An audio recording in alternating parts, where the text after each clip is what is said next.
Radio Wave sur 105.5.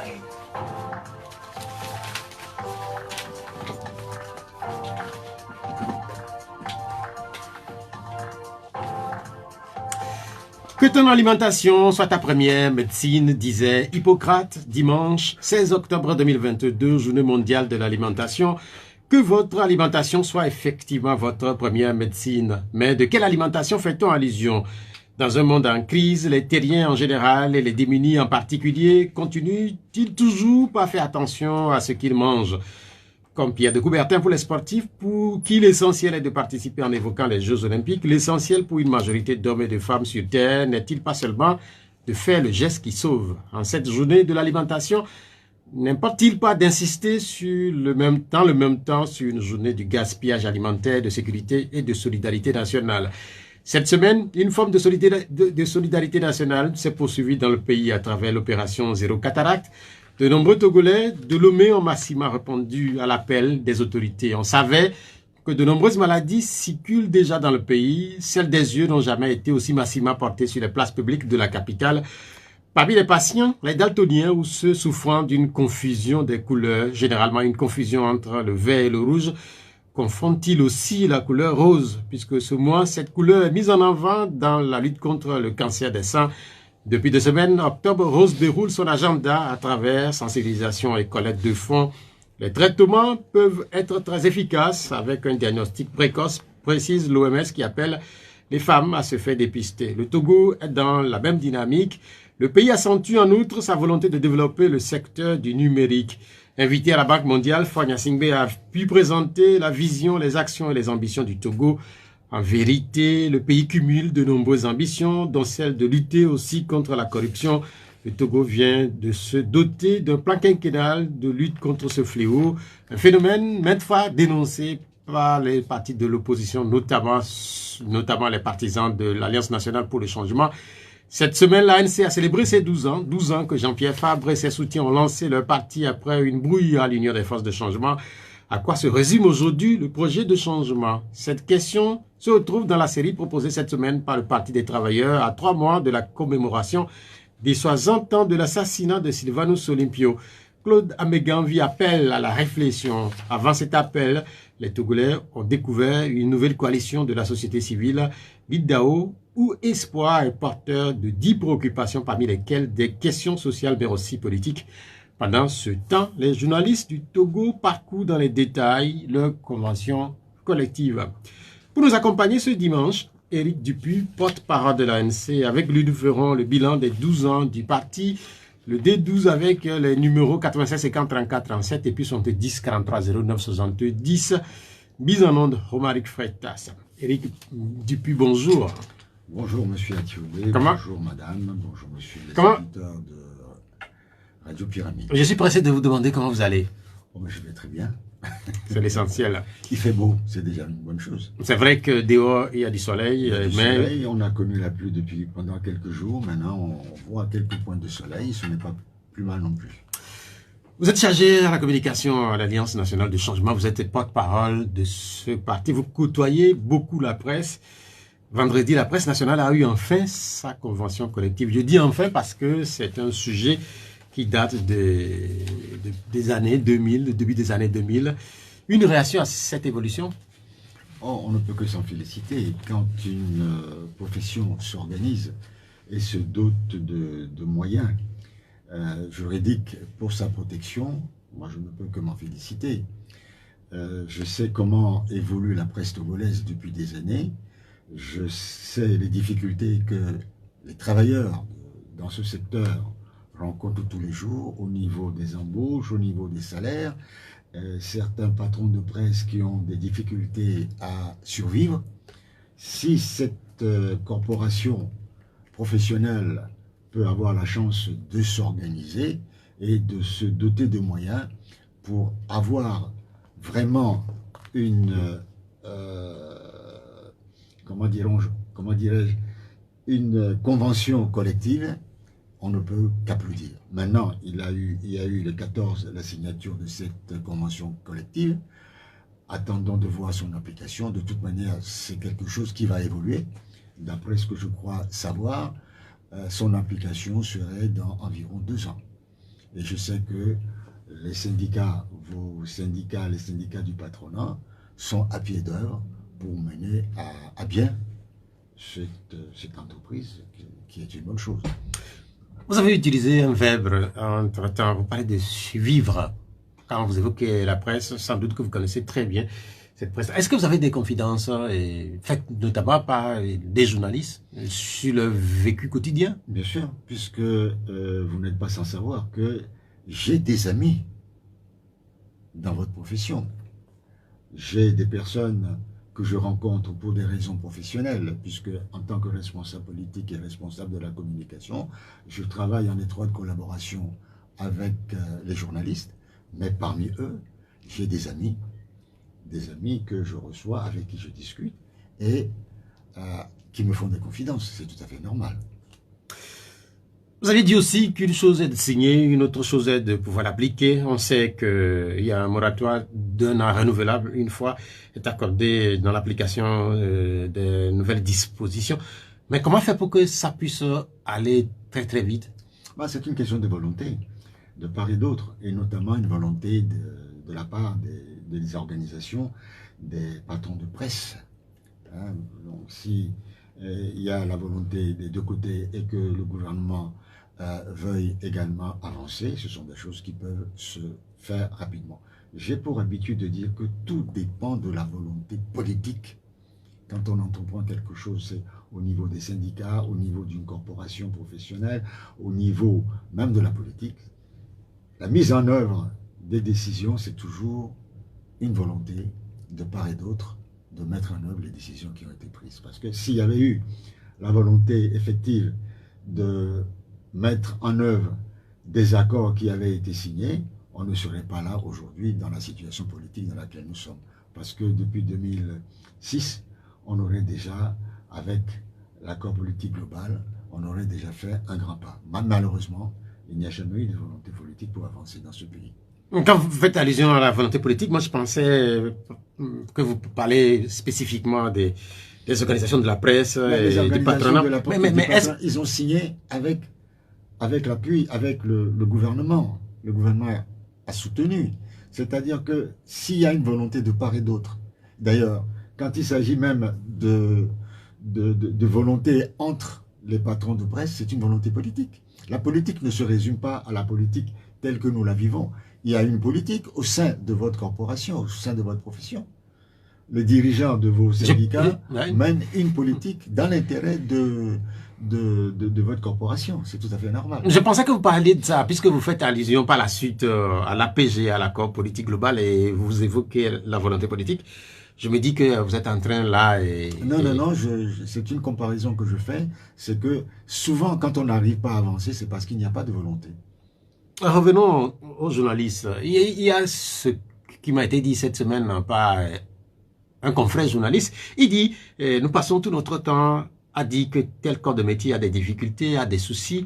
Nous allons à des conférences de presse pour défendre ou porter la voix des démunis. Mais curieusement, il y a presque personne pour nous défendre, nous journalistes. Quand il avait dit ça, je me suis dit, waouh, il n'a pas totalement tort. Je ne sais pas, mais je me souviens que moi, j'ai marché, j'ai manifesté, j'ai écrit dans ce pays en soutien à des journalistes.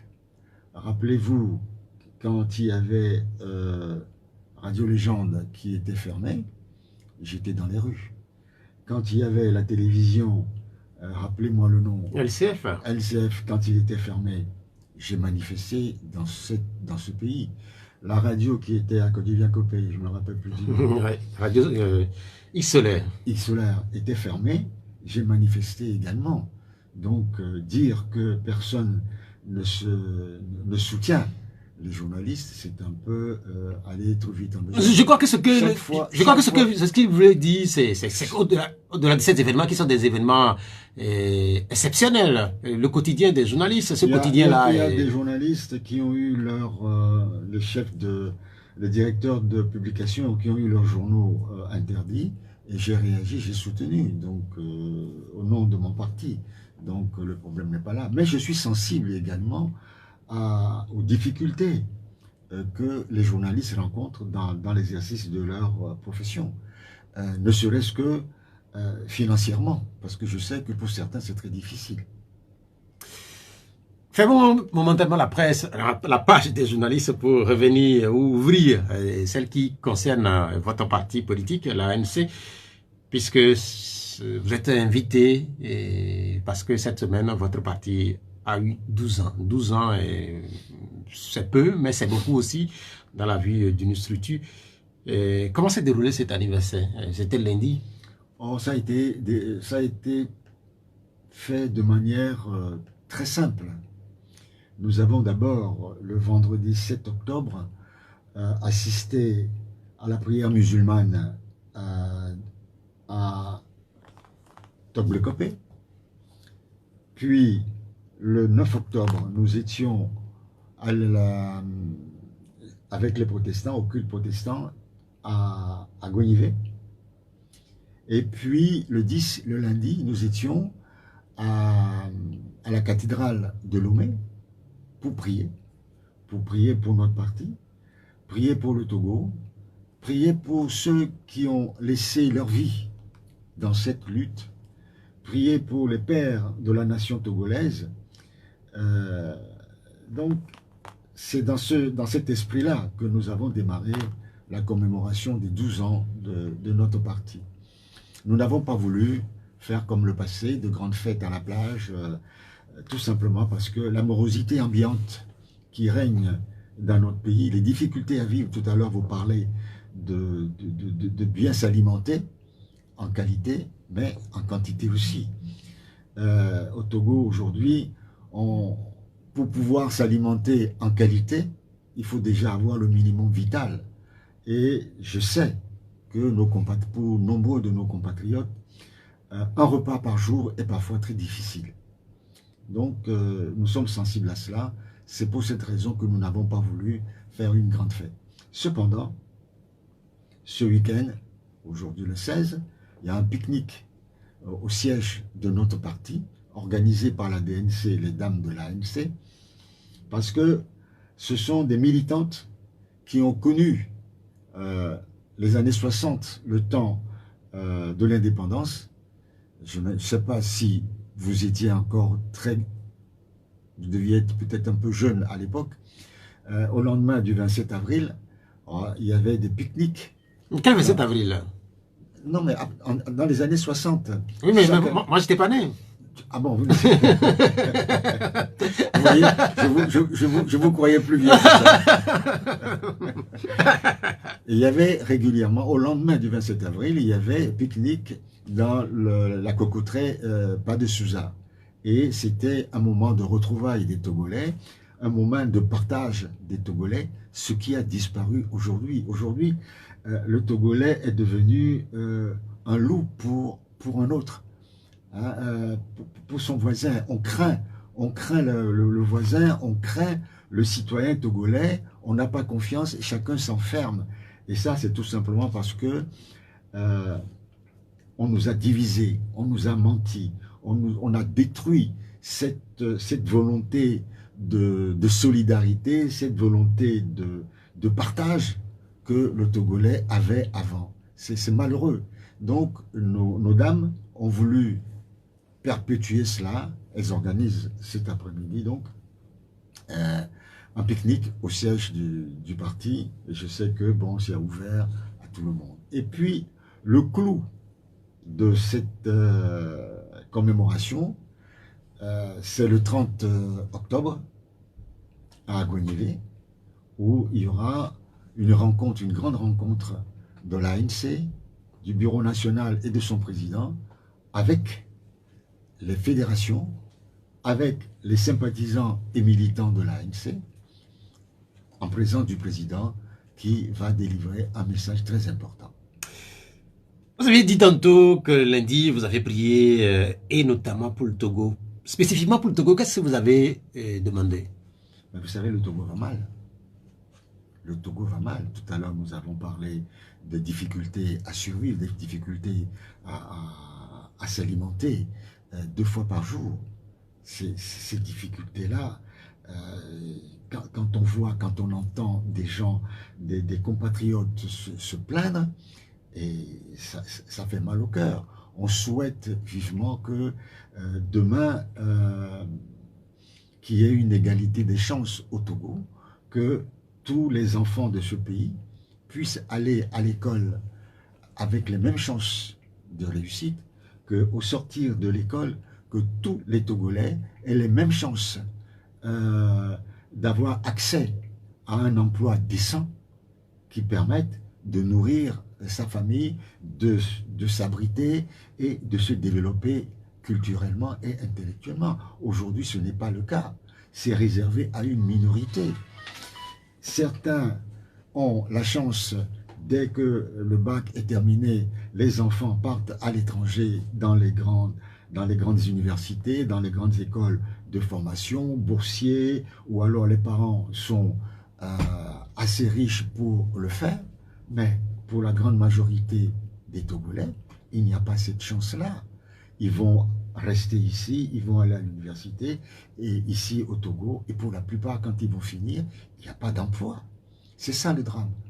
Et nous prions que demain soit meilleur pour cette jeunesse, cette nouvelle génération de Togolais. De plus en plus de Togolais prient, que ce soit des particuliers ou des organisations organisées comme la vôtre, même au niveau du pouvoir, pour les grandes célébrations, on se retourne vers les prêtres ou les pasteurs. Est-ce que c'est finalement la prière qui finira par sauver ce pays? Je ne le pense pas, mais la prière est symptomatique de la souffrance.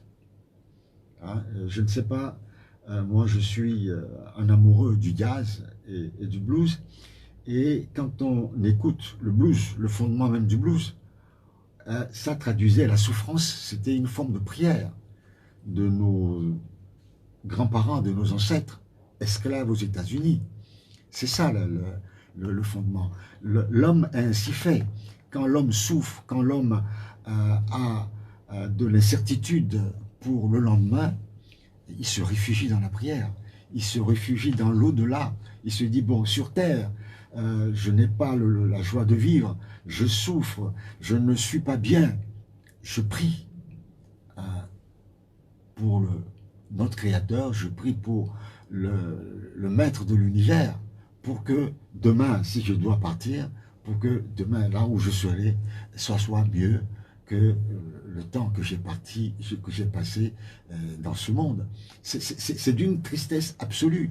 Et quand vous allez dans les églises, quand vous allez, vous avez parlé des mosquées, des pasteurs, ainsi de suite, mais vous allez voir, observez un peu les gens qui prient, qui sont vraiment à cœur dans la prière, pas ceux qui vont à la messe pour montrer qu'ils sont croyants, parce que c'est à la sortie du dimanche, à belle voiture, costume joli.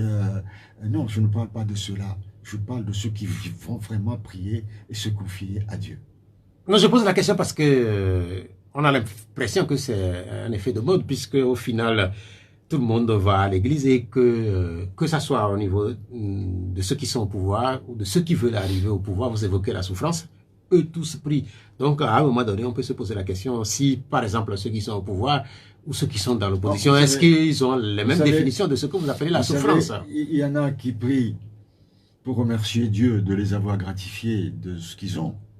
Eh oui, quand vous êtes immensément riche, vous ne savez même, vous ne pensez pas un jour arriver à ce niveau-là et que ça vous tombe dessus et que maintenant vous n'avez plus besoin de payer votre électricité et d'acheter le pain quotidien, ainsi de suite, mais vous remerciez la chance.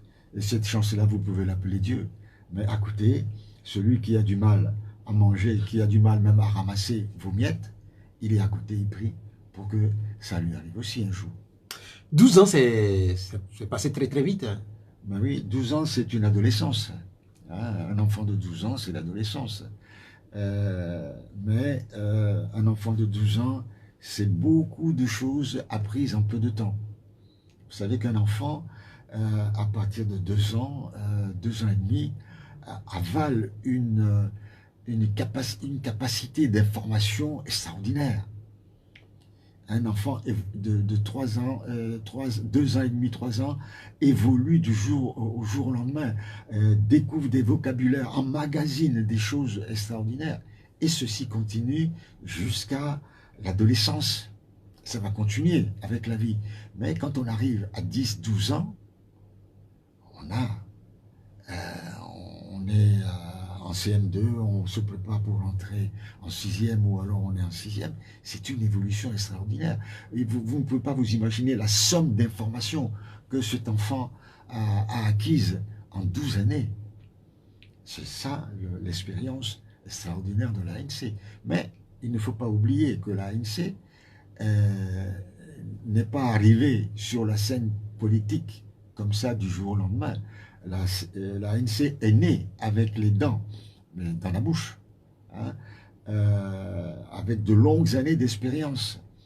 Il y a les initiateurs de l'ANC, les pères fondateurs de l'ANC, avaient déjà passé 20 ans, 30 ans dans la lutte politique, pour l'alternance politique.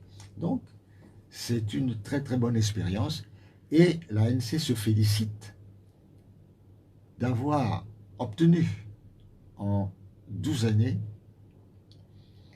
l'écoute des populations togolaises, l'estime des populations togolaises et d'avoir été soutenu par les populations togolaises.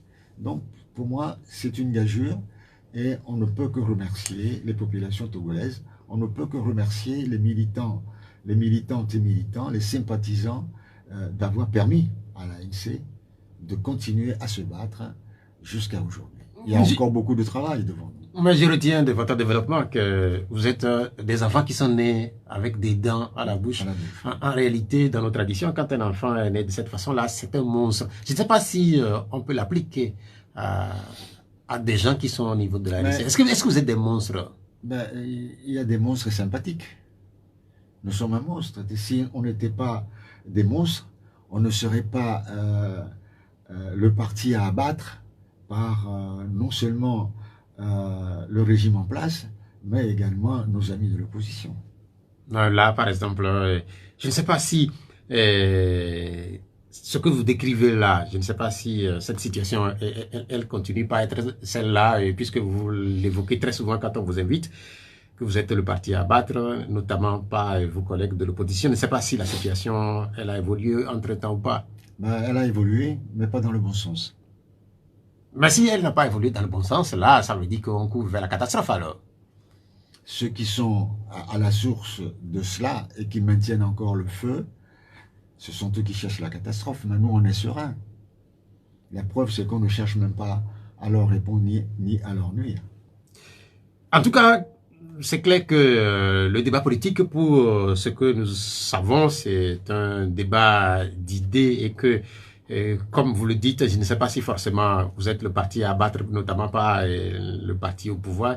Si vous êtes éventuellement le parti à abattre, qu'est-ce qui vous fait dire ça? Par exemple, est-ce que vous avez des preuves que venant du pouvoir... Les exemples sont nombreux. Rappelez-vous 2010.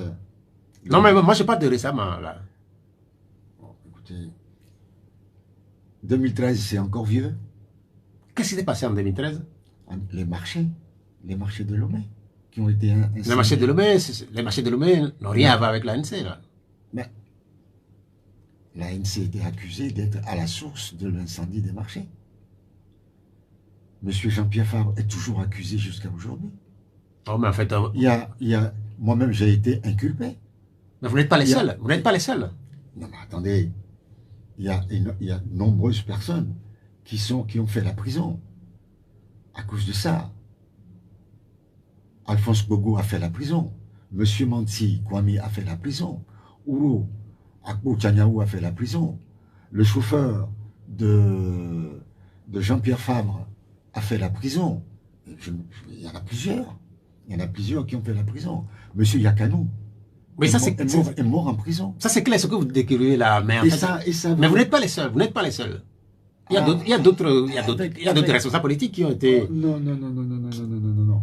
Écoutez, moi, j'ai été accusé comme étant l'organisateur, l'instigateur de cela. Je ne l'invente pas. Vous êtes accusé comme étant l'instigateur de... Bien sûr. Et qu'à 2 heures du matin, j'étais au cimetière de Kamaludo pour faire du dégris, faire disparaître ce qui allait... En tout cas, considérons que ça fait partie du passé. Mais là, ça par fait exemple, pas partie du passé. nous sommes en 2022. Écoutez, Nous sommes en 2022. Écoutez, en 2018, moi, j'ai été pourchassé dans les rues de Lomé jusqu'à Festival des Glaces. On a tiré sur ma voiture à plusieurs reprises, des grenades lacrymogènes. Les vitres sont parties en éclats. Il y a eu 3 blessés graves dans la voiture. Mais En 2018, Jean-Pierre Fabre et moi, on était dans sa voiture. Ils ont cassé les vitres de la voiture et ils nous ont mis en jour. Mais et vous appelez ça comment? Non, mais en fait, ce que vous dites, même si ce que vous dites, si ça fait partie de le nombre de fois où on a voulu nous tirer dessus, on a cassé la maison de Jean-Pierre Fabre combien de fois? Ce que vous dites est vrai, mais sauf que vous n'êtes pas les seuls à subir ce que vous décrivez là. Il y a d'autres acteurs qui ont subi les mêmes choses. Moi, je n'en connais pas beaucoup. Je n'en connais même pas du tout.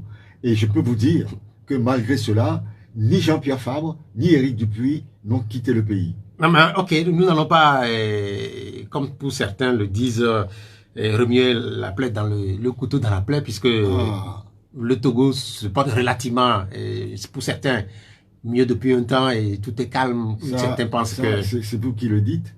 Moi, je ne le pense pas. Moi, je ne le pense mais pas. Il y a quel souci? Les brimades sont... Mais regardez, prenons un exemple tout à fait simple. Le régime fait des manifestations. Les femmes du régime en soutien à Fogna Sibé circulent dans les rues avec pancartes, dansent dans les rues, personne ne leur dit rien, mais on interdit aux autres partis de l'opposition d'organiser des meetings. Tous les week-ends sur TVT, vous voyez les ministres sillonner ce pays, faire de la pré-campagne pour les prochaines élections. Pendant ce temps-là, on interdit aux populations, à l'opposition, d'aller vers... Mais pour certains, le pays se porte mieux puisque depuis un temps, on ne tire plus sur des gens parce que, comme vous le décrivez là, poursuivi dans les rues, notamment au niveau du Festival des Glaces, ça ne se passe plus depuis un bon bout de temps. Qu'est-ce que j'avais là, un bon bout de temps? Je vous parle de 2018-2019. Nous sommes en 2022 là, on tend vers 2023. Donc ça fait 2 ans, 3 ans. Ah ben dis donc. Attendons de voir si demain on décide de descendre dans la rue pour manifester, vous allez voir si on ne va pas. Au fait, monsieur Atchoubé, est-ce que vous êtes passé devant le marché sur la voie qui longe la mer, entre le marché et la mer, depuis quelques jours? Quel marché? Le grand marché de Lomé. Abattoir. Vous allez là-bas, vous allez voir, et c'est rempli de policiers. Il y a des barrières partout, ils sont en armes. On se croirait dans un camp retranché. Nous avons appris que le marché qui est animé là-bas au niveau de l'abattoir, ce marché est en train d'être déplacé vers Kilkam. C'est ce qu'on a appris, et ça aussi, c'est la preuve du respect du travail que font nos sœurs et nos mères pour pouvoir nourrir leur famille. Quand on organise un déplacement comme ça, quand on organise un déplacement d'un commerce, c'est un travail de longue haleine. D'abord, on en discute avec les commerçants, on prépare le terrain, et c'est petit à petit qu'on le fait. On n'impose pas aux gens qui travaillent là-bas pendant des années, on ne vient pas de manière unilatérale leur demander de partir. Est-ce que vous avez mesuré le coût, les incidences financières et le coût financier ou commercial que cela induit dans leur activité? Non, vous le décidez comme ça. À Beklikame, est-ce que là-bas, c'est propice au développement de leur commerce? Et puis après, qu'est-ce qu'ils vont faire de là-bas? Vous voyez, ils sont en train de faire des travaux pour construire, je ne sais pas quoi, de grands immeubles, certainement des immeubles de commerce. Et pour qui? Au nom de qui? Qui en sont les propriétaires? Vous n'en savez rien. Pendant ce temps-là, les pauvres dames qui se démènent pour pouvoir vendre le peu qu'elles peuvent pour nourrir leur famille, on les déloge. On sait quand même qu'il y a une crispation autour de cet endroit-là et depuis... Moi, je trouve cela totalement inadmissible. Et je soutiens les femmes du marché qui ne comprennent pas et qui ne veulent pas qu'on les traite comme des moins que rien dans leur propre pays. Si c'était des étrangers commerçants, vous allez voir au Togo, la plupart des commerçants qui fleurissent, ce sont des étrangers, ce ne sont pas des Togolais. Et ceci, pour une raison bien connue, Mais c'est quoi la raison? Pardon? C'est quoi la raison? C'est tout simplement parce que certaines personnes ont des intérêts dans ces sociétés. Les Togolais? Bien sûr. Oui, mais en fait, les Togolais, s'ils ont des actions dans ces sociétés, Qui ont des intérêts, dans ces sociétés. Oui. Donc Mais pas vous et moi. mais c'est quel type de Togolais? Ah, vous demandez à M. Fonia Sibé, il vous dira une minorité. Mais sur la situation spécifique du marché de l'abattoir, ce marché se situe sur le territoire de la commune Golfe 4. Jean-Pierre Fabre, qui est le président de votre parti, il est le maire de cette commune-là. Est-ce qu'il en parle avec vous de la situation de ces femmes? Ben, il en parle. Mais qu'est-ce qu'il dit? Les femmes sont allées le voir, ils en ont discuté, les femmes sont allées le voir. Mais vous savez très bien que les marchés de Lomé, surtout de Golfe 4, ne sont pas gérés par la mairie, mais par les PAM. Et que les PAM, le président du conseil d'administration de l'EPAM, c'est le ministre de l'administration territoriale. Donc il faut que les choses soient claires. Donc là, Jean-Pierre Fabre, il ne peut pas faire grand-chose pour ces femmes. Il ne peut pas faire grand-chose. Et pourtant, il dénonce cela. On dit que les PAM, il est en train de dénoncer il a écrit plusieurs fois, il a saisi le ministre pour ce qui concerne les PAM. Rien ne va. Vous savez, dans tout le Togo, toutes les communes ont dans leur prérogative la gestion des marchés, sauf les communes de Lomé. Tout simplement parce que on a décidé de confier ça à l'EPAM, même pour les travaux urbains, on a décidé de confier ça à des organisations qui ont été mises en place avant la création des mairies, organisations dans lesquelles certains ont des intérêts. Revenons à l'ANC qui souffre ses 12 ans et on sait que l'ANC c'est l'Alliance nationale pour le changement et vous aviez dit tantôt que un certain nombre de cadres de ce parti sont nés avec des dents dans la bouche. Cela suppose, pour ceux qui connaissent l'histoire, certains étaient sous la bannière de l'Union des forces de changement, l'ANC. Et quand on prend l'ANC, non de l'UFC, quand on prend l'UFC, quand on prend l'ANC, on note ce mot-là, le changement. Je ne sais pas si le changement tel que vous le définissiez il y a quelques années quand vous étiez à l'UFC, la définition est restée la même. Ou pas? Pour nous, le changement est simple. C'est l'alternance politique. Nous disons, je crois que j'ai eu à le répéter à plusieurs reprises, nous disons tout simplement que dans un pays normalement constitué, il faudrait que chaque citoyen ait le droit d'avoir de l'ambition pour ce pays. Que vous, M. Atiobé, vous décidiez demain de faire de la politique pour devenir maire, député, président de région ou chef de l'État, vous en avez parfaitement le droit. Et que l'alternance, c'est que si M. X a fait 5 ans, 10 ans, qu'il se retire, que d'autres personnes viennent. Et il est totalement inadmissible qu'une seule personne, une seule famille, de père en fils, détienne tout dans ce pays pendant 60 années. Tout à l'heure, vous me disiez que dans les années 60, vous n'étiez pas né. Donc j'en déduis que vous n'avez connu qu'une seule famille présidentielle au Togo. C'est dramatique. C'est dramatique. Moi, ça me fait froid dans le dos. Ce que nous souhaitons, c'est que le Togo, nous avons des hommes et des femmes valables au Togo. Des gens qui ont fait des études, des gens qui ont des capacités, des gens qui ont de l'amour pour ce pays, des gens qui ont de l'amour pour leurs concitoyens. Que chacun puisse espérer diriger ce pays. Donc cela suppose tout simplement que depuis 2010, les définitions que vous accordez à ce changement que vous avez mis à la fin du parti, là, et le sigle, le C qui signifie le changement, que cette définition est restée la même. C'est resté immuable parce que qu'est-ce que nous voulons? Nous voulons un pays plus juste, un pays plus égal, un pays plus responsable. Est-ce que vous pensez, un pays qui appartienne à tous ses enfants, pas seulement à une minorité. Est-ce que vous pensez que cette situation que vous dénoncez là, elle est prête à être changée, à évoluer, que éventuellement cette alternance qui est votre cheval de bataille, et le Togo est prêt à l'obtenir ou à le réaliser? Monsieur Atioubé, il y a eu de l'alternance politique au Ghana, plusieurs fois. Il y a eu des alternances politiques au Bénin, plusieurs fois. Il y a eu des alternances politiques au Nigeria, plusieurs fois. Il y a eu de l'alternance politique au Burkina Faso. Bon, on peut dire qu'au Burkina Faso, il y a eu beaucoup de coups d'État, il y a eu beaucoup de militaires qui ont pris le pouvoir, ainsi de suite. Mais il y a eu des alternances politiques au Mali, au Niger, au Sénégal. Pourquoi chez nous, il n'y a pas eu d'alternance politique depuis 60 années? Et qu'on reste toujours là, dirigé par une seule famille, soutenue par l'armée. Moi je dis non. La démocratie c'est quoi? C'est qu'il y ait une égalité des chances pour chacun des fils de ce pays.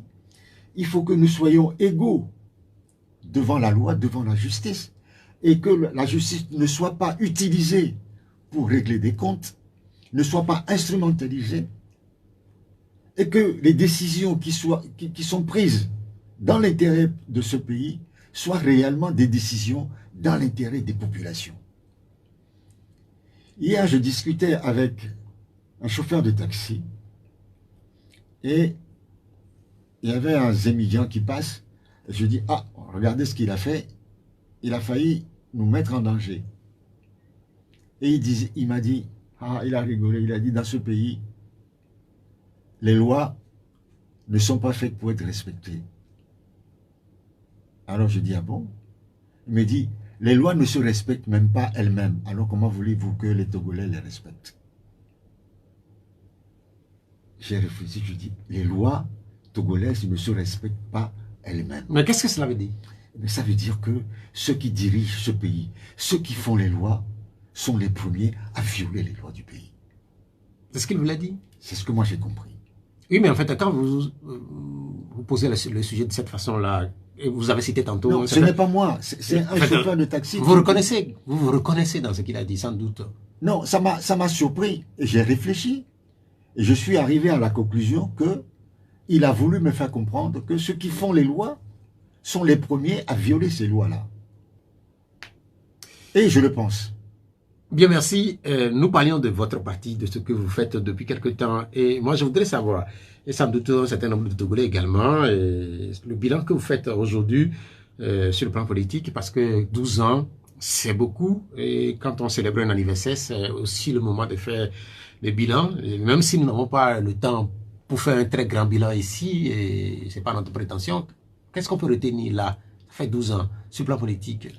Je vous ai dit tout à l'heure qu'en 12 ans, la mobilisation de l'ANC, vous savez, pendant 12 ans, Jean-Pierre Fabre, le président national de l'ANC, a sillonné ce pays des centaines de fois.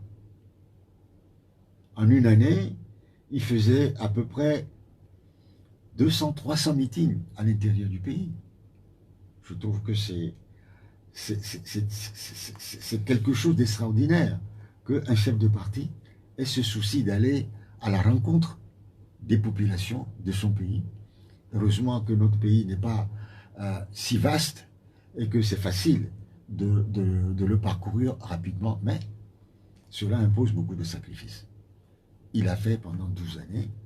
Je pense que c'est quelque chose qu'il faut noter à l'actif de l'ANC. 300 meetings chaque année? En moyenne, oui. Oui, ces dernières années, quand même, il n'y a pas eu de meeting. Bon, ces dernières années, vous savez ce qui s'est passé en 2020. Mais donc, on ne peut pas le comptabiliser sur Non, ce bilan-là. Même s'il a fait pendant 5 ans, il faut quand même le noter. Il faut quand même le noter. Et ça, le lui ôter ne serait pas honnête. Ces 2 dernières années, vous savez ce qui s'est passé en 2020. Si vous voulez qu'on en parle, on en parlera. Moi, je ne veux pas qu'on en parle. Puisqu'on en a suffisamment parlé. Donc, le succès de l'ANC sur le plan politique, l'adhésion des populations togolaises à la politique et à la mobilisation de l'ANC, je pense que c'est une réussite. Malheureusement, cela a fait des jaloux, des envieux, qui se sont jurés de nuire à l'ANC et à son président et de réduire ce parti au silence. Voilà. Vous allez me dire, si on fait un bilan, on parle du côté positif et du côté négatif. C'est ça un bilan. Le côté négatif, c'est un regret. Notre regret, c'est d'avoir pris part à la C14. Regrettez Oui. d'avoir pris part à la C14. À la C14. À cette époque, que feriez-vous? Si on n'avait pas fait, vous auriez été les premiers à nous critiquer. La C14 a été créée par nous-mêmes. Vous vous souvenez qu'avant la C14, il y avait Cap 2015. Cap 2015, c'est Cap 2015 qui s'est rapproché du groupe des 7 pour former l'embryon de la C14. C'est après que nous avons fait adhérer le CAR et le PNP. Mais l'idée, c'était une jonction entre Cap 2015 et le groupe des 7. C'était ça, le travail qui a été enclenché. Mais chemin faisant, nous avons rencontré des difficultés parce que nous n'avions pas toujours la même ligne politique. Nous n'avions pas le sentiment d'avoir les mêmes objectifs.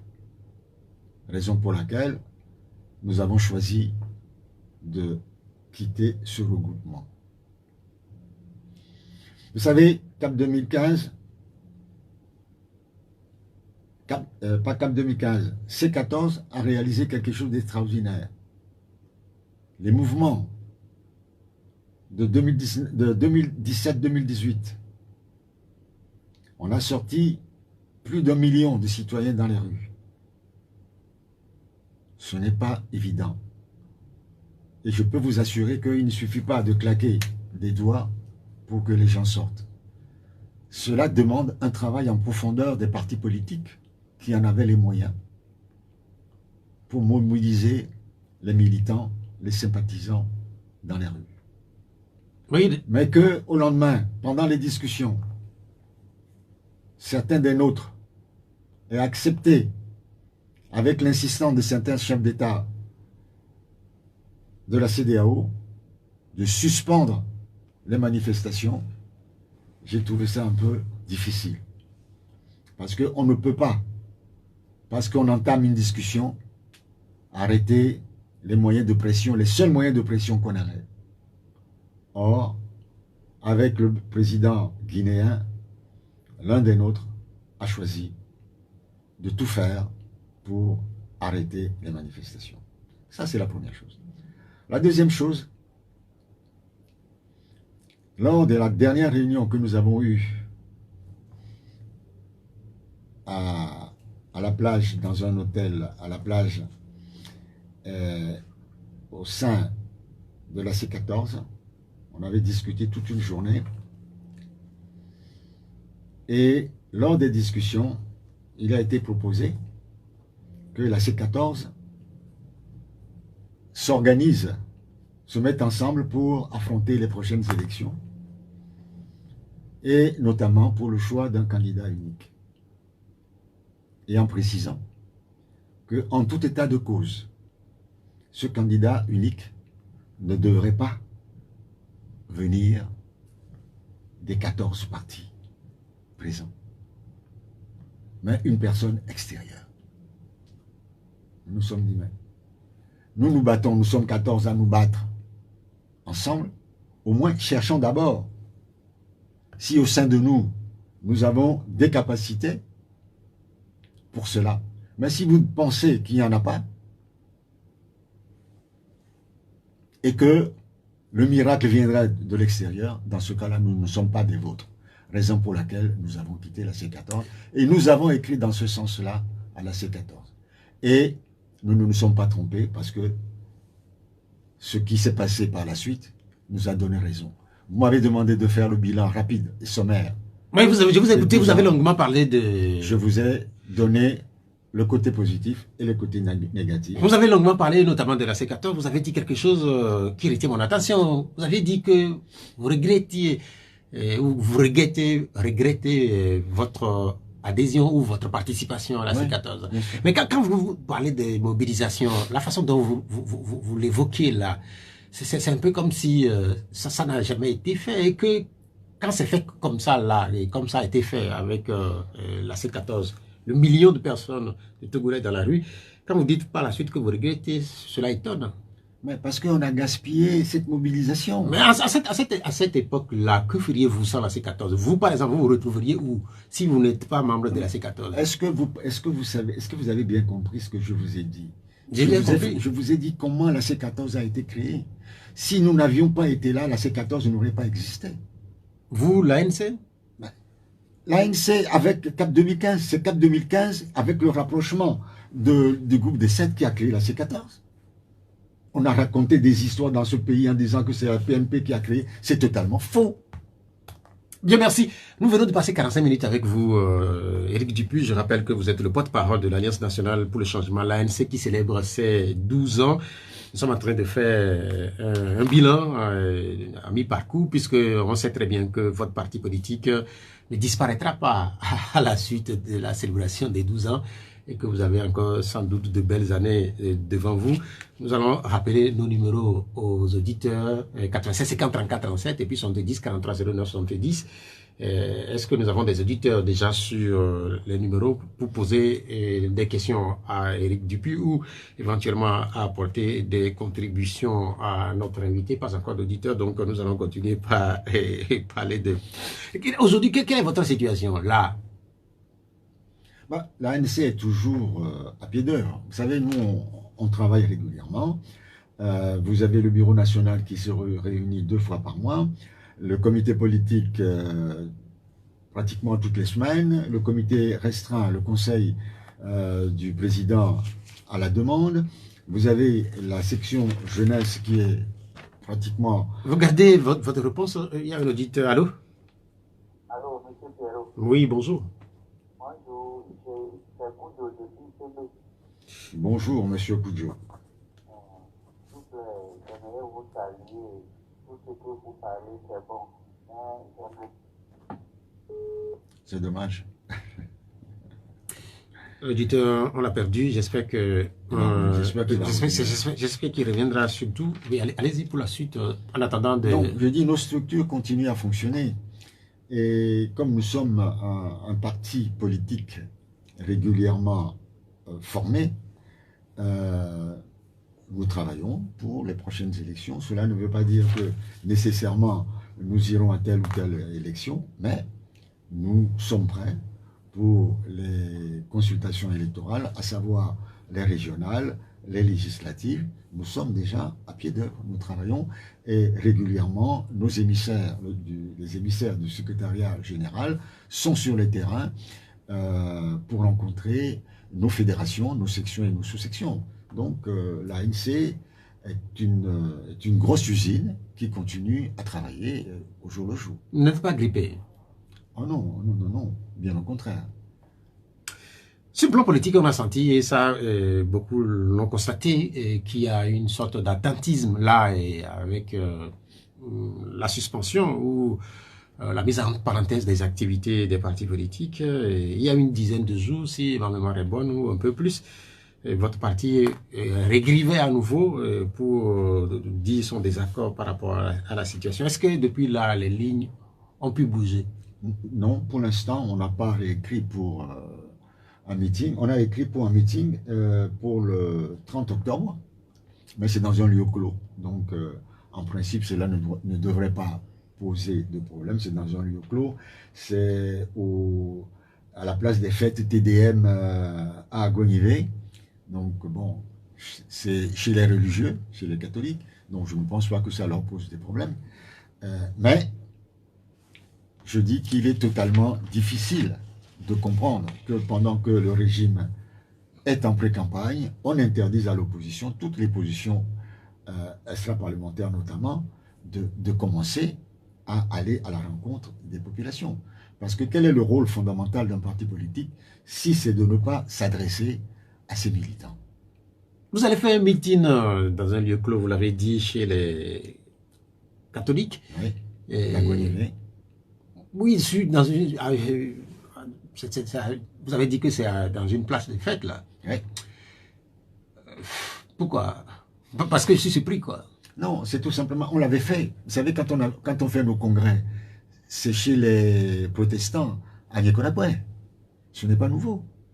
À Yekonapoué. Mais c'est pas, là-bas, par exemple, c'est dans une église. Là, par exemple... Ah non, c'est pas dans une église, c'est une salle. C'est une salle qui est accolée à l'église, chez les protestants à Yekonapoué. Et là-bas, c'est pareil. Ça permet d'avoir un espace qui peut accueillir peut-être 500, 1000 personnes, plus de 1000 personnes. Donc, c'est intéressant de pouvoir... Parce que notre objectif, aujourd'hui, c'est de nous adresser à nos populations, c'est de leur parler. Mais est-ce que c'est pas ce que vous faites déjà là, Ou à la radio? combien de personnes, excusez-moi, monsieur Atchoumbi, combien de personnes écoutent votre radio là où nous sommes aujourd'hui? C'est dimanche. Il y en a qui sont peut-être à la plage, parce que le dimanche, tout le monde est à la plage. Il y en a qui sont en train de faire la grasse matinée. Il y en a qui sont en train de manger leur foufou ou leur fêterie, ainsi de suite. Donc, or, celui qui fait la démarche de quitter sa maison pour aller à un meeting, écouter le discours d'un parti, c'est déjà quelque chose. Tandis que vous êtes chez vous, à la maison, en train de boire un bon vin ou un bon whisky, vous ne vivez pas directement l'information comme vous le vivrez, vous la vivrez si vous avez fait la démarche d'aller vers la personne pour l'écouter. Mais quand vous vous adressez aux militants à travers la radio, au-delà de vos militants, vous profitez pour vous adresser également à d'autres Togolais. Est-ce que c'est pas aussi confortable? Est-ce que c'est pas aussi intéressant? C'est aussi bien, mais la démarche est totalement différente. La démarche est totalement différente. Mais c'est le terrain qui vous manque, en fait. Le terrain, c'est la base même de la mobilisation, c'est le terrain. Vous ne pouvez pas faire de la politique si vous vous cantonnez à des émissions de radio ou quelques passages à la une des journaux. Non, c'est pas de la politique. La politique, c'est d'aller à la rencontre, au contact de nos populations, de nos citoyens, aller voir comment ils vivent au jour le jour, prendre connaissance de leur situation dans leur village, dans leur hameau. C'est ça le travail d'un homme politique. Allô? Allô, monsieur Pierrot, bonjour. Bonjour. S'il vous plaît, c'est monsieur Koudo, depuis Togo. Ah, bienvenue. Oui, allez-y. Merci, je salue le président de la ANC qui est arrivé nous expliquer de ce qui se passe. Ça, c'est pas... Allô, Koudio?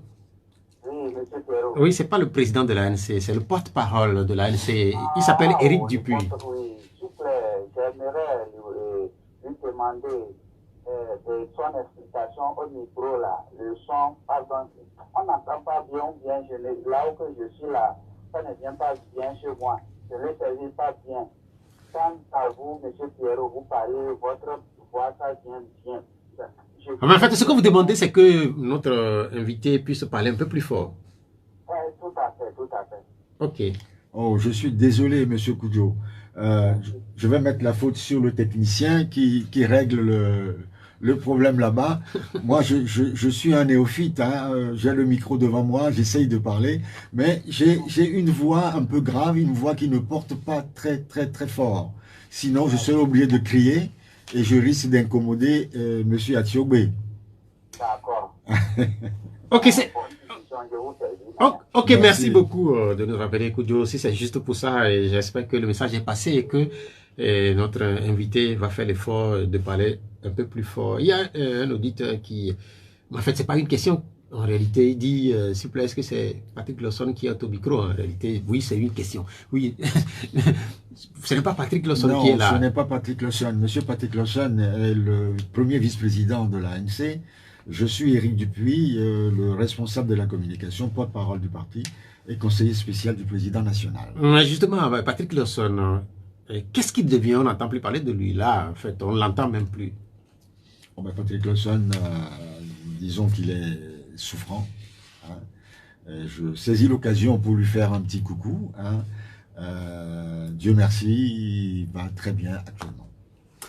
Quand on évoque l'ANC aussi, et nous sommes en train de faire un bilan après 12 ans, on ne peut pas s'empêcher de dire quelques mots de votre leader, Jean-Pierre Fabre.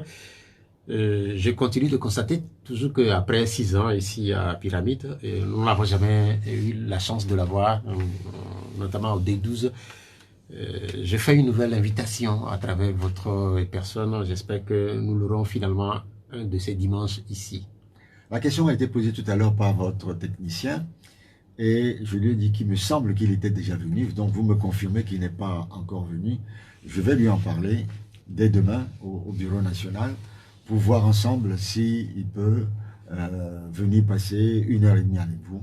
J'en suis persuadé, ce serait avec plaisir. Ce serait avec plaisir que nous le recevrons ici à Pyramide FM. Vous savez très bien que notre rôle, c'est de donner la possibilité à chaque leader politique de s'exprimer. Et c'est ça qui fait la démocratie, en fait. C'est ce que nous pensons, ça qui fait la démocratie. Il y a un problème chez nous à l'ANC, c'est que nous avons une commission communication. Il y a beaucoup de gens qui parlent au nom du parti. Donc, bon, il y a Patrick Lawson, il y a Isabelle Améganvi, il y a moi-même, il y a Francis Pedro, il y a Monsieur Attanti, il y a Kevin, il y a Manti, il y a Alphonse Bogo. Donc, il y a beaucoup de personnes, de personnalités autorisées à parler au nom du parti. Alors, ce qui fait que le président national ne se sent plus très obligé d'aller sur les radios pour parler au nom du parti. Mais si vous l'invitez, il viendra. D'ailleurs, il a été invité à plusieurs reprises par Nana FM, par Radio Victoire, et il a toujours accepté d'aller. Allô? Allô? Ouais, bonjour. Bonjour. Bonjour, monsieur. Ariba. Bonjour, monsieur Ariba. Oui. J'ai posé une question tout à notre invité. Ah. Il m'a donné une réponse. Il a dit, franchement, dans ce pays, nous sommes fatigués de tous les politiciens, de A jusqu'à Z. Ce que nous voulons aujourd'hui, c'est de manger 3 fois par jour.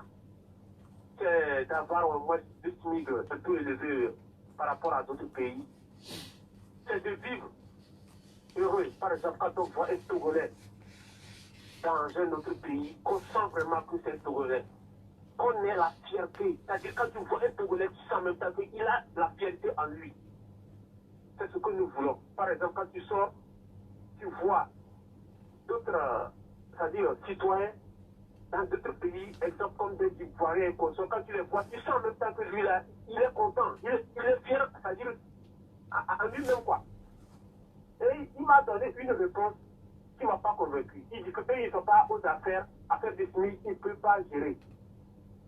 Pourtant, dans d'autres pays, nous voyons, c'est les politiciens qui poussent les gens qui sont au pouvoir à améliorer les conditions de vie, c'est-à-dire de vie des citoyens. Vrai ou faux, monsieur Pierrot? Ariba, c'est noté votre préoccupation. Si vous voulez continuer le développement, allez-y, sinon cette partie, c'est noté. Oui, donc, dans d'autres pays, nous voyons, il y a quelque chose que les politiciens doivent savoir, quoi. Nous ne sommes pas en 1920 ou bien en 1930 pour pouvoir nous traîner par terre. Aujourd'hui, tout le monde a le monde dans sa main. Tout ce qui se passe dans d'autres pays, nous voyons. Personne ne peut aujourd'hui nous montrer que c'est comme ça, c'est comme ça, c'est comme ça. Nous voyons un peu partout ce qui se passe. Arrête. Cher ami Ariba, cher ami, oui. Qu'est-ce que vous proposez par exemple aux politiciens? Qu'est-ce que vous leur proposez? Mais les politiciens qui poussent les gens qui sont aux affaires à améliorer les conditions de vie des Togolais. Qui les pousse? C'est ce qui se passe un peu partout dans le monde entier. Ok. C'est noté. Merci, merci quand même d'être passé par Pyramide FM pour exprimer votre sentiment vis-à-vis des acteurs politiques. Il dit qu'il est fatigué des acteurs politiques. Monsieur Ariba, vous êtes fatigué des hommes politiques, mais qui sont les hommes politiques? Ce sont des citoyens comme vous. Je vais peut-être vous surprendre, je partage parfaitement ce que vous demandez aux hommes politiques. Je le partage. Je suis d'accord avec vous. Et je me bats pour que les Togolais soient fiers d'être Togolais, que les Togolais aient à manger tous les jours, que les Togolais puissent envoyer leurs enfants à l'école. Je l'ai dit tout à l'heure à l'entame de cette émission. Si vous avez suivi le début de ce que je dis, c'est ce que j'ai dit. Et je ne comprends pas qu'une minorité accapare les richesses de ce pays, c'est le chef de l'État qui l'a dit. Je l'ai dit. Et je me bats. Quand M. Atsiobwe m'a demandé ce que j'entendais par l'alternance politique, j'ai dit à peu près la même chose que vous. Pourtant, je suis un homme politique. Quand vous voulez comparer ce qui se passe au Togo avec ce qui se passe dans les pays étrangers, il faut savoir comparer ce qui est comparable. Vous comparez ce qui se passe dans ce pays avec ce qui se passe dans d'autres pays démocratiques où il y a de l'alternance politique. C'est les mêmes personnes qui régentent ce pays depuis plus de 60 ans, qui ne veulent pas que vous mangiez à votre faim, qui ne veulent pas que vous envoyiez vos enfants à l'école, qui ne veulent pas que vous soyez fiers d'être Togolais. Je suis Togolais. Moi, je me bats pour que demain, vous aussi, vous ayez de l'ambition pour ce pays. Que vous aussi, si vous avez envie d'être chef d'entreprise, que vous soyez chef d'entreprise. Si vous voulez être député, que vous puissiez l'être. Si vous voulez être, que vous ayez toutes les possibilités d'avoir de l'ambition pour ce pays, de l'ambition pour vous et votre famille. C'est noté, c'est noté. C'est pour ça que nous nous battons. C'est pour ça que nous, en politique de l'ANC, nous nous battons. C'est noté. Il n'y a pas de différence entre vous, citoyens, et nous, responsables politiques. On retourne au téléphone, allô? Allô? Allô? Oui. Bonjour. Oui, bonjour, monsieur. Papa Sodiné. Tout d'abord, je salue l'invité. Pierrot. Oui. La question que moi j'aimerais poser aux invités, tout d'abord, c'est pas que je l'ai à motiver. Oui, je sais. Bon, la question que moi j'aimerais poser aux invités, est-ce qu'ils nous ont laissé à la merci du parti au pouvoir, puisqu'il a eu la vie chère qui se vit dans le pays, vraiment, le parti, vous, ANC, qu'est-ce que vous dites de la vie chère qui se vit dans le pays? Merci. Bien, merci. Mais avant de répondre à cette question, vous avez dit tantôt quelque chose dans votre développement, évoquant l'école. Vous avez dit, vous vous battez pour qu'on n'empêche pas les Togolais d'aller à l'école. Qu'est-ce que vous voulez dire? Puisqu'on sait qu'aujourd'hui, l'école, d'une certaine manière, pour un certain nombre de Togolais, est relativement gratuite. Une école digne de ça. Une école qui permette à l'enfant, au jeune homme, au jeune Togolais, à la jeune fille togolaise, de continuer jusqu'à avoir un métier. Or, nous savons le taux d'échec au Togo, nous le connaissons. Nous connaissons les difficultés que les enfants, les jeunes ont à aller à l'université et à trouver un travail décent dans ce pays. Nous le savons. Donc, pourquoi ne pas le dire? Est-ce qu'on est satisfait de comment la scolarité est faite au Togo? Non. Si la scolarité était bonne, satisfaisante, pourquoi ceux qui ont les moyens, certains dirigeants, envoient leurs enfants dans les écoles privées ou à l'étranger? Pourquoi? Si les écoles étaient aussi bonnes, pourquoi, dès que leurs enfants ont passé le bac, ils sont aux États-Unis, au Canada, en France ou autre? Pourquoi? Mais ça aussi, ce n'est pas que Togolais, puisque un certain nombre d'Africains se retrouvent notamment dans les universités les plus prisées du monde, aux États-Unis ou en France. Qui sont ceux qui les envoient? Soit les parents ont les moyens pour les envoyer, on ne peut que s'en féliciter. Mais quand vous êtes dans un pays où la grande majorité de la population n'a pas les moyens pour le faire, et qu'il n'y a qu'une seule minorité qui a le droit de le faire, demain, vous aurez des leaders qui seront issus de cette minorité-là. Donc, le système sera perpétué. La question de Sodiné, Papa Sodiné. Oui. Il dit qu'il a l'impression comme si vous avez démissionné. En réalité, un peu, c'est ce qu'il dit. Il n'a pas dit ça tout à fait. Il a dit, qu'est-ce qu'on fait? Il dit que vous les avez laissés à la merci du parti au pouvoir. On n'a pas laissé à la merci du pouvoir. Qu'est-ce que nous faisons de la vie chère? le nombre de fois où je suis intervenu sur les radios à condamner le système qui fait qu'aujourd'hui les gens ont des difficultés à vivre. J'ai donné sur des radios le prix du maïs, le prix du sac de farine, de l'huile. J'ai expliqué ce qui se passe sur le marché de la typologie de l'abattoir, parce que moi-même, je vais faire mes courses. Je sais combien coûte la démain, je sais combien coûte le poisson. Donc, je m'intéresse à la vie des Togolais. Et chaque fois que je peux le dénoncer, je le dénonce. Mais l'ANC n'a pas abandonné les populations togolaises. Mais malheureusement, nous ne sommes pas au pouvoir.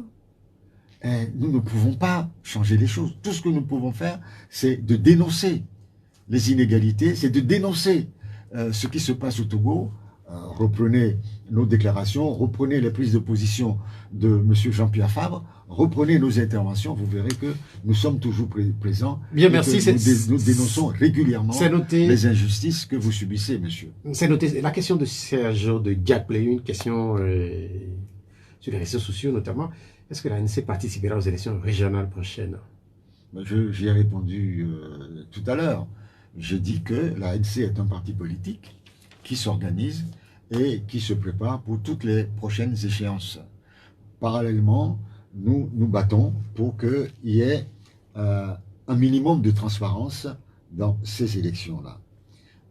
Nous avons écrit au ministère de l'administration territoriale pour demander des opérations foraines, pour des audiences foraines pour pouvoir délivrer aux Togolais des pièces d'identité. Mais on n'a toujours pas de réponse. Parce qu'on se dit, chaque fois qu'il y a des élections au Togo, les gens vont voter, plus de 70% des Togolais votent sur témoignage. Si vous donnez à 70% des électeurs la possibilité d'exercer leurs droits de citoyens, c'est parce que vous considérez qu'ils sont des citoyens togolais.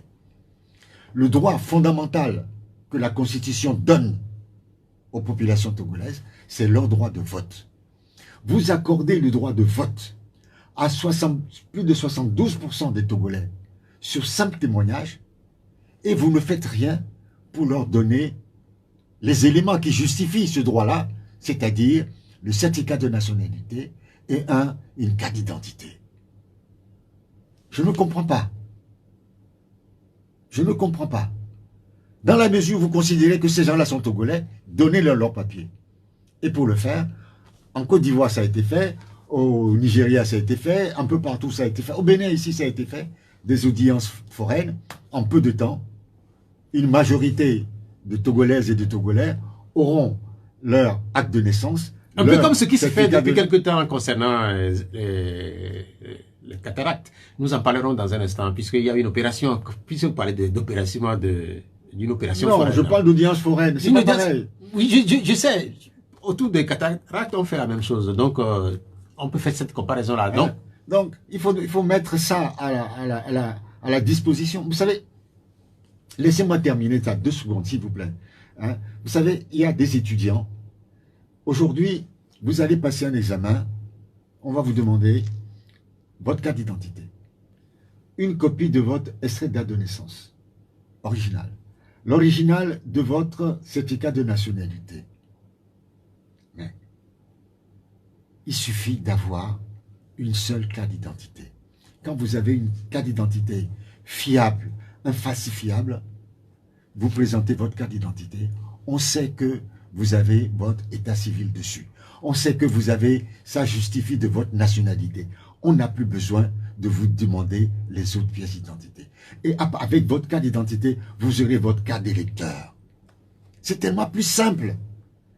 Vous gardez votre réponse pour la suite, parce qu'il y a un auditeur qui patiente là. Allô?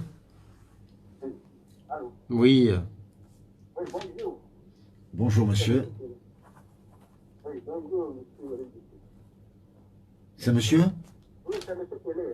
Ah. Oui, allez-y, allez-y. Oui, bon, d'abord, je souhaite un bon anniversaire pour l'année. Merci. Ok, donc, pour les gens foraines que vous dites là, Je pense que c'est une bonne chose.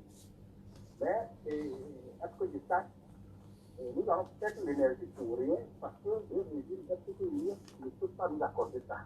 Parce que si c'était par ce chemin, ça ne va pas nous rendre heureux. Alors, ce qui est lié à faire aussi aujourd'hui, parce qu'il va dépenser de l'argent, il va dire qu'il n'y a pas l'argent, mais il sait qu'il va aller aux élections, mais il n'y a pas l'argent. Et là, ce qui est lié à faire, c'est que la CENI qui organise les élections, il faut qu'on s'occupe de ça. Il faut que ça nous s'occupe. La bonne organisation des élections, le fichier électoral, et le doublon, tout ce qui se passe et que les élections sont toujours frauduleuses. C'est de ça qu'il s'agit. Et il faut une unité d'action pour faire ce combat-là. Je pense que si nous allons rester pour parler de ce qui le régime ne peut pas faire, alors qu'il y a d'autres affaires que si on fait pression, il va le faire et il serait traitable comme ceci de ça. Ok, c'est noté. Merci d'être passé. Pelé, est-ce que vous avez fini le développement précédent? Vous avez perdu. Je pense que oui. Quand on évoque les audiences foraines, vous parlez de l'établissement des pièces d'identité. Ce qui se fait depuis quelques jours, depuis quelques semaines autour... Non, on va répondre à M. Pelé. Oui, je sais, on va répondre dans un instant, M. Pelé. Et je faisais la comparaison avec l'opération 10-0 cataracte. Et puisque cette opération permet quand même à un certain nombre de Togolais de se faire traiter des maladies qui touchent les yeux. Sur cette opération-là, et puisqu'en attendant éventuellement que les audiences foraines pour avoir les pièces d'identité ne soient une réalité, quelle est votre réaction sur cette opération qui a mobilisé beaucoup de Togolais de Lomé cette semaine, le zéro cataracte? Vous savez, le cataracte, c'est l'opacité du cristallin. Hein? Quand le cristallin devient opaque, si vous ne soignez pas, petit à petit, vous êtes frappé de cécité. Vous pouvez même devenir aveugle. Ce n'est pas une maladie extraordinaire. C'est une maladie qui frappe tout le monde. Et ça vient de quoi? Ça vient tout simplement du vieillissement de l'œil. Je vais vous faire une confidence. Allez-y. J'ai été opéré des 2 yeux de la cataracte. Ici ou ailleurs? En Europe. En Europe. Bien sûr. J'ai été opéré. Aujourd'hui, c'est une opération bénigne, ambulatoire. Vous allez, on vous fait ça très rapidement et puis vous rentrez chez vous tranquillement. Et au bout de 48 heures, 72 heures, vous retrouvez votre vue. Il faut faire attention au soleil pendant quelques temps, des colliers à mettre, et puis c'est tout. Mais aujourd'hui, c'est une petite opération. C'est une petite opération. Mais elle accourt au Togo. Quelle est votre appréciation? Vous l'appréciez? Vous êtes content que finalement que les autorités aient décidé de ça? Est-ce que c'est les autorités togolaises qui le font ou ce sont des ONG qui soutiennent cette opération, les ophtalmos, ainsi de suite, qui viennent en aide? Non, c'est les autorités togolaises. Je ne sais pas comment c'est financé, donc je ne veux pas me hasarder. Mais en fait, pour ce qui concerne le financement, on a parlé du chef de l'État. Maintenant, ce que je dis, si ça va dans le sens du bien-être des populations, je ne peux que m'en féliciter. Surtout pour les personnes d'un certain âge, parce que ce sont les personnes d'un certain âge qui sont souvent frappées de cela. Et quand vous voyez des gens bien, des retraités ou des gens même en activité qui aujourd'hui sont en train de perdre la vue, ça fait mal au cœur. Allô? Allô? Oui, bonjour. J'espère que ça va marcher aujourd'hui. Madame, ici, vous êtes à l'antenne là pour l'instant et ça marche. Bonjour, madame ici. Bonjour. Moi, je souhaite mon ami à l'ANC qui a déjà 10 ans dans sa lutte pour l'alternance, pour la démocratie au Togo. Et je ne comprends pas pourquoi ça doit être ainsi. On doit lutter, surtout votre parti, DSP, ANC, on doit lutter pour qu'on atteigne, pour qu'on soit bien. Je ne comprends pas. Alors qu'on a une constitution, quoi. On a une constitution, il n'y a pas besoin de lutter pour que votre parti puisse être de plus conséquents, c'est-à-dire professionnels, des blessés, des tués, tout ça là. la France a une constitution qu'on a reportée chez nous. Et ils n'ont pas tant de problèmes. Ça va comme si des roulettes. Ça fait 2-4 ans. Après ça, c'est sans problème, sans matière, sans feeling. Hein? Je ne comprends pas. Et puis, en 2020, j'ai remarqué que vous êtes le seul parti à la fois j'avais collaboré avec le régime, mais vous avez été lynché, tout le reste, calomnie, tout le monde, on s'est déchargé sur vous, alors qu'on attend 20 partis politiques aujourd'hui. C'est pour vous dire que Niaoui moi, je ne vais pas abandonner Niaoui moi. Après. Bien, merci d'être passé pour le soutien à Éric Dupuis, porte-parole de l'ANC. Il y a cette question-là, notamment sur les réseaux sociaux, une question de François. Il dit, si l'ANC est née avec les dents dans la bouche, le dit-on à l'UFC, n'est-ce pas que l'UFC a servi de fondation pour eux? Si monsieur François connaît bien l'histoire politique de ce pays, il saura que ce sont les mêmes personnes qui avaient créé et soutenu l'UFC. Sans des personnalités comme Patrick Lawson, on en a parlé tout à l'heure, comme Jean-Pierre Fabre, comme Isabelle Améganvi, comme Maître Georges Lawson, Madame Haden et autres, l'UFC n'existerait pas. C'est ça. Et ce sont les mêmes qui sont les membres fondateurs de l'ANC. Donc, la question de monsieur François montre qu'il ne connaît pas bien l'histoire de l'UFC. Voilà. Entre vous, les deux partis là, l'UFC et l'ANC, beaucoup pensent et beaucoup disent que c'est des cousins. Quelle est la situation aujourd'hui? Est-ce que c'est de l'inimitié? Est-ce que c'est des adversaires qui se regardent en chaîne de faïence? Vous savez, l'ANC a été créée par 90% des membres du bureau national de l'UFC. 90%. J'y étais, moi-même. Puisque j'étais le responsable de la communication de l'UFC. Donc, rien n'a changé. C'est-à-dire que c'est les mêmes personnes, 90%. C'est juste une minorité qui a décidé de suivre le président de l'UFC, M. Guy Olympio. Vous avez donné encore de bonnes relations avec ceux qui sont restés? Ou il n'y a pas beaucoup de gens qui sont restés? D'abord, il n'y a pas beaucoup de gens qui sont restés venant de ce que l'UFC était, puisqu'il y en a qui sont décédés. Il y en a qui sont décédés. Et puis, il y a d'autres personnes qui ont rejoint la barque de l'UFC et qu'on ne connaissait pas à l'époque.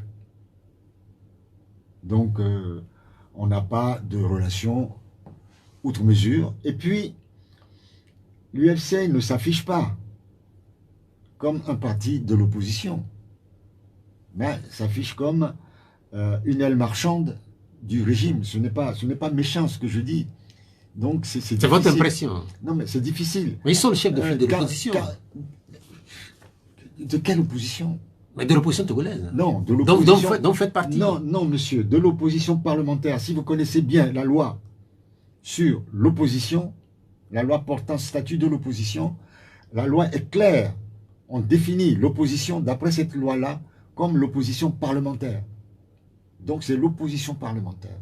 Et quand je considère que cette opposition parlementaire n'existe pas, parce qu'aujourd'hui, l'Assemblée nationale, telle qu'elle est, telle qu'elle fonctionne, c'est un parti unique. Non, vous ne pouvez pas le dire de cette façun-là. Mais si, non. Il n'y a pas d'opposition à l'Assemblée nationale. Mais est-ce que vous suivez les débats qui sont menés à l'Assemblée nationale? Vous avez vu un seul parti de l'opposition, soi-disant parlementaire, s'insurger contre un projet de loi. Moi, je n'ai pas lu une seule fois. Toutes les lois qui ont été envoyées sont votées sans enlever une virgule. Parfois même. C'est l'impression que vous avez? Parfois même. Est-ce que c'est l'impression que vous avez? Parfois même. ils vont au-delà des propositions de loi. Non, mais en fait, puisque ce qu'on nous dit, ce qui est rapporté, Non, d'abord, par exemple, non, au niveau des commissions. Soyons sérieux. Est-ce que vous savez... Soyons sérieux. Pour nous, l'Assemblée nationale telle qu'elle est aujourd'hui n'est pas une Assemblée nationale capable de jouer pleinement son rôle d'Assemblée On a nationale. l'impression que vous avez des a priori par rapport à cette Assemblée et que vous ne suivez même pas les débats et qui sont menés notamment au niveau de cette Assemblée nationale.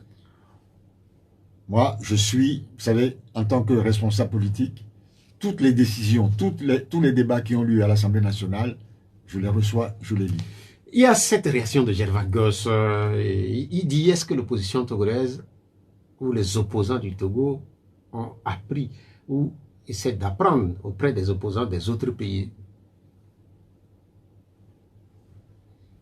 Moi, je ne sais pas. Vous savez, j'avais rencontré des Congolais il y a quelques années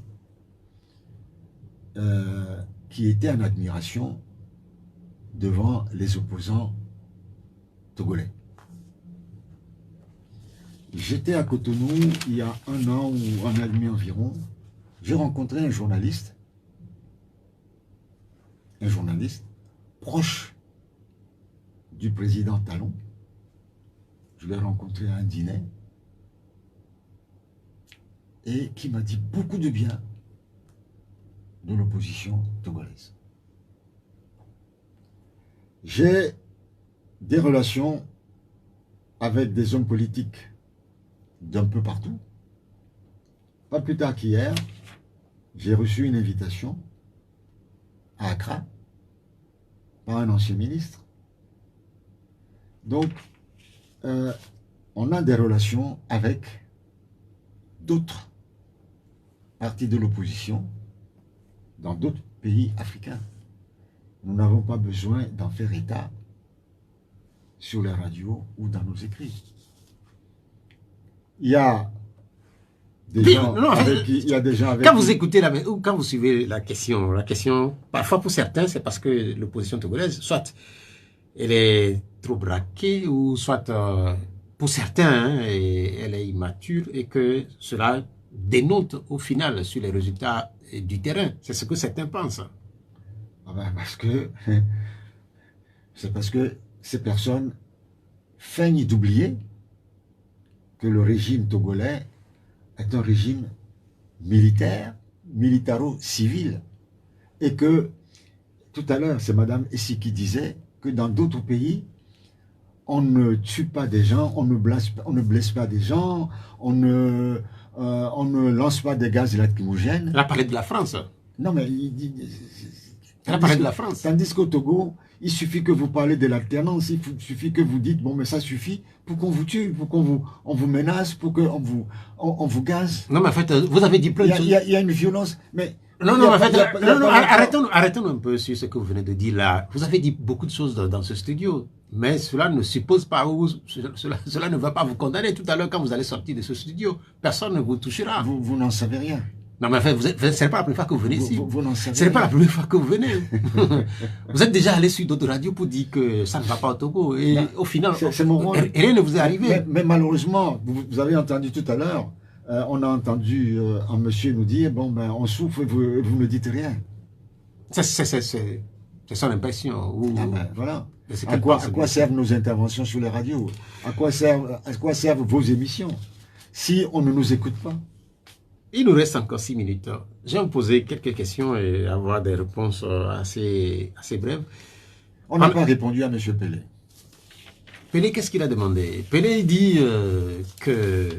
Il dit qu'il est d'accord avec les audiences foraines, mais qu'on devrait s'attaquer davantage à la CENI, à savoir ce que fait la CENI pour qu'il y ait la transparence des élections. Le fichier électoral notamment. Et je voudrais tout simplement lui dire, parce que c'est important, je voudrais lui dire que en demandant des audiences foraines, c'est pour que les Togolais aient leur pièce d'identité pour pouvoir aller voter, pour qu'on sache qui va voter. Ça aussi, quand on a un fichier électoral,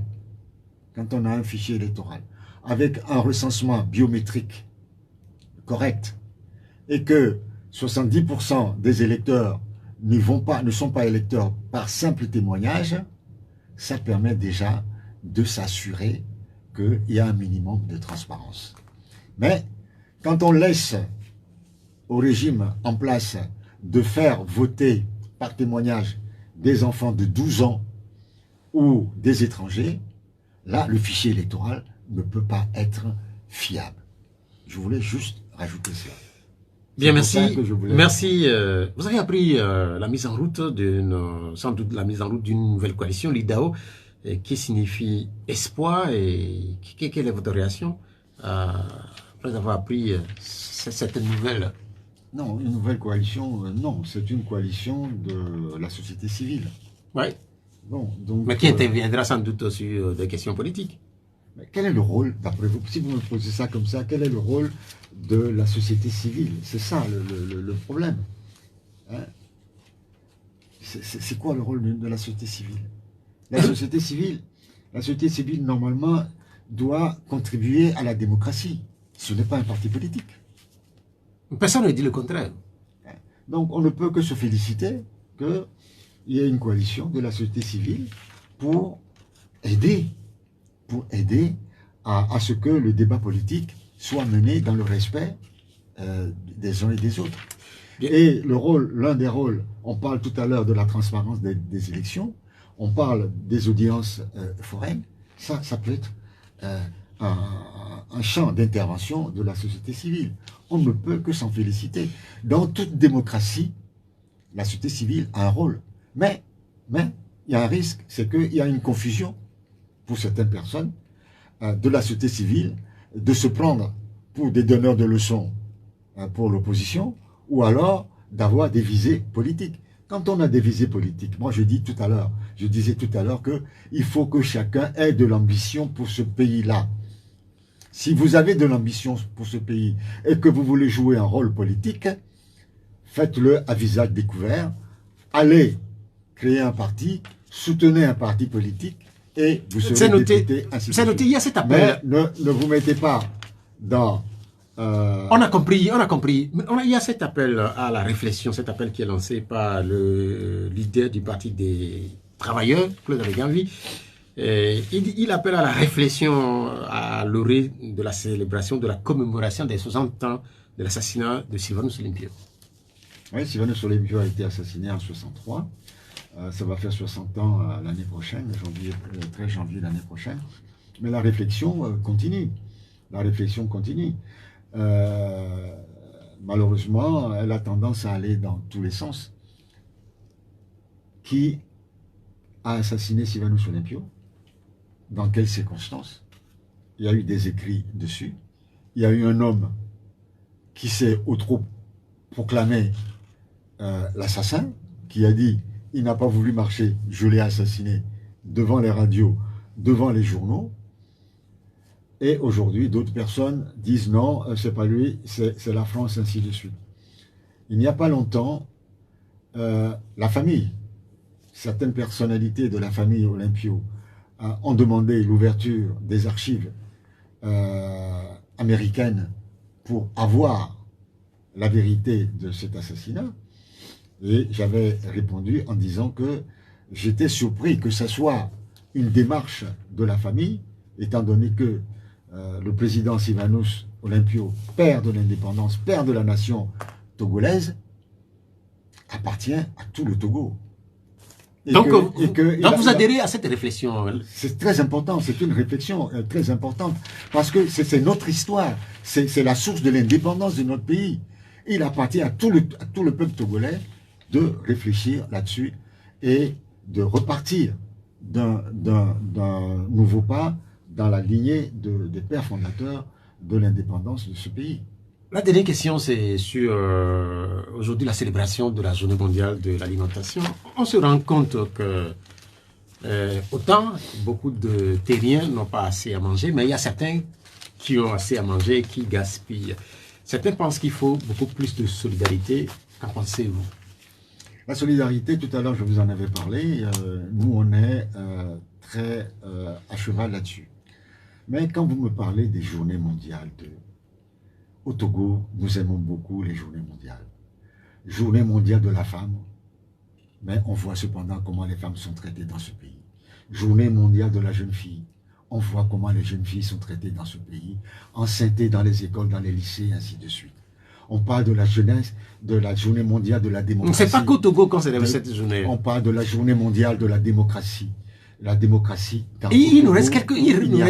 Journée mondiale de l'arbre. On plante. Et il nous reste quelques secondes. Je serais obligé de couper l'émission. Et puis, dès le lendemain, on ne se soucie pas s'il y a les chèvres qui viennent les manger ou pas. Ça ne sert à rien, les journées mondiales. Travaillons pour le développement du pays. Travaillons pour que les Togolais aient à manger. Travaillons pour que les Togolais puissent manger décemment dans ce pays. Merci, voilà. Merci d'être... On n'a pas besoin de journée mondiale pour ça. Merci d'être venu, Éric Dupuis. Je rappelle que vous êtes le porte-parole de l'ANC, l'Alliance nationale de changement, qui a 12 ans. Cette émission, elle s'achève. Merci à Romaric Freitas pour la mise en onde technique. Moi, je suis Pierre Watiobé. Au revoir. Merci, monsieur.